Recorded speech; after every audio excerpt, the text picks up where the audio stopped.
सालाबाद प्रमाणे याही वर्षी आम्ही सादर करीत आहोत श्री संत ज्ञानेश्वर माऊली यांची जीवनगाथा।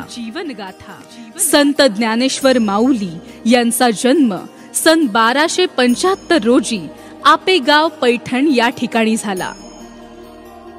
ज्ञानेश्वर माऊली हे 13व्या शतकातील प्रसिद्ध मराठी संत।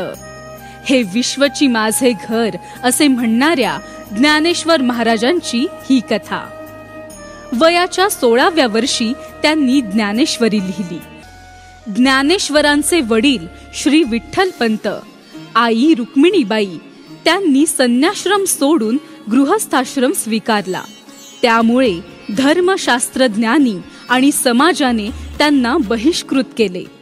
विठ्ठलपंतांच्या मुलांवर कोणतेही धार्मिक संस्कार झाले नव्हते। मुलांवरती धार्मिक संस्कार व्हावे आणि समाजाने त्यांना स्वीकारावे यासाठी विठ्ठलपंतांनी ब्रह्मवृंदांकडे याचना केली। पण ब्रह्मवृंदांनी विठ्ठलपंतांना देहांत प्रायश्चित्त शिक्षा केली। ही शिक्षा त्यांनी घेतली तरीही त्यांच्या मुलांना शुद्धीपत्र मिळाले नाही। त्यामुळे ज्ञानेश्वर आणि त्यांची भावंडे निवृत्तीनाथ, सोपान आणि मुक्ताबाई ही पैठणच्या धर्मपीठाकडे शुद्धीपत्र आणावयास गेली। तेथेही त्यांना भ्रष्ट ठरवण्यात आले। त्यावर ज्ञानेश्वर महाराज म्हणाले, तुमच्या माझ्याप्रमाणे सर्व प्राणी मात्रांचा आत्मा एकच आहे। त्यावर पैठणचे ब्राह्मण पंडित म्हणाले, सिद्ध करून दाखवतोस का रे आळंदीच्या पोरा? 4 पोथा पुराणा वाचून पोपटपंची करणे फार सोपं असतं। आता तो बाहेर जात असणारा रेडा आणि तू दोघेही समान आहेस ना? तो रेडा तुझ्यासारखा बोलू शकेल? ज्ञानेश्वर महाराज म्हणाले, जर त्याच्या आणि माझ्या आत्म्याचा संवाद घडला तर काय अशक्य आहे? धर्मपंडितांच्या हिनवण्यावरून संत ज्ञानेश्वरांनी परमेश्वराचे चराचरात असणारे अस्तित्व सिद्ध करण्यासाठी त्या रेड्याच्या डोक्यावर हात ठेवला आणि वेद म्हणू लागले, ओम त्र्यंबकं यजामहे सुगंधिं पुष्टिवर्धनम उर्वारुकमिव बंधनम मृत्यू मोक्षी यमामृता। आणि रेडा चक्क वेद बोलू लागला। ओम त्र्यंबकं यजामहे सुगंधिं पुष्टिवर्धनम उर्वारुकमिव बंधनात् मृत्योर्मुक्षी यमामृतात्। तरीही ज्ञानेश्वरांना आणि त्यांच्या भावंडांना शुद्धीपत्र मिळाले नाही। ज्ञानेश्वरांची कीर्ती गावोगावी पोहोचत होती, तरी समाजाने त्यांना पूर्णपणे स्वीकारले नाही। एके दिवशी ज्ञानेश्वर माऊली मुक्ताईला म्हणाले, काय ग मुक्ते, अशी उदास होऊन का बसलीयस? त्यावर मुक्ताई म्हणाल्या, निवृत्ती दादांनी कधी नव्हे ते मांडे खायची इच्छा केली आणि मी ती देखील त्यांची इच्छा पूर्ण करू शकत नाही। विसोबा काकांनी मला फुटके खापर देखील मिळू दिले नाही, हाकलवून लावले। भिकाऱ्यांना मांड्याचे कसले डोहाळे म्हणून अपमान केला। ज्ञानेश्वर माऊली म्हणाले, इतकंच ना, तू तयारी कर, आपण करू मांडे।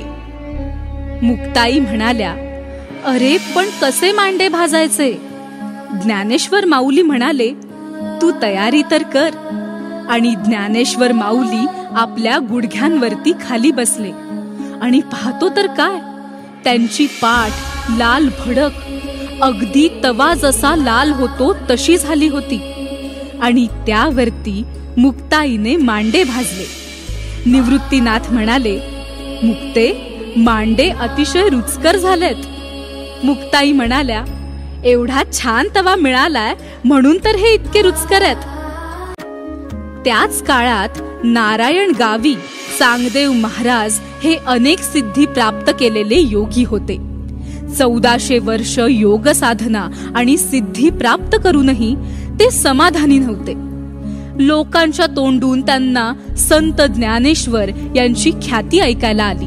इतक्या कमी वयाच्या मुलाला समाजाकडून एवढी ख्याती कशी मिळतीये, असा प्रश्न त्यांच्या मनात आला।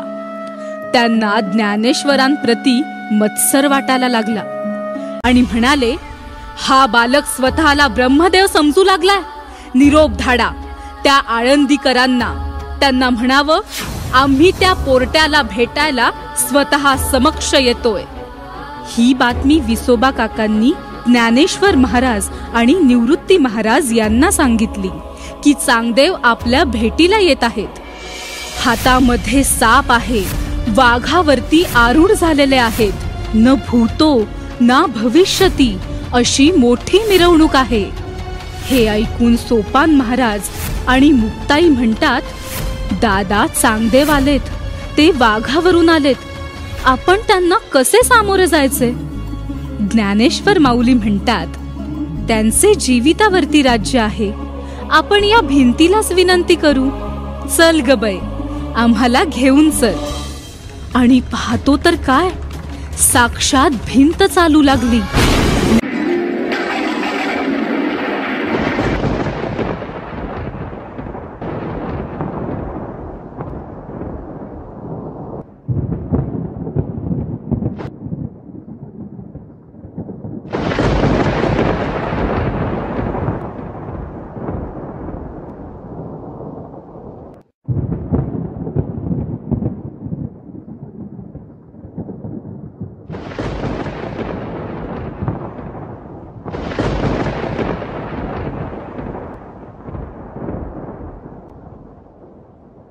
ज्ञानेश्वर माऊली भिंतीवरून येत असल्याचे पाहूनच चांगदेव आपला अहंकार त्यागून ज्ञानेश्वरांना शरण आले.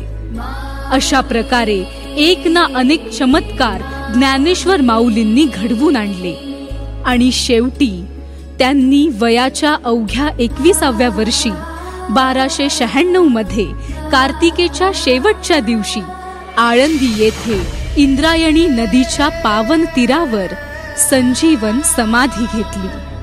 विश्वशांतीचे दान देऊनी, भाळी नाम लेऊनी, अनंतात विलीन होण्यात निघाले ज्ञानेश्वर माऊली.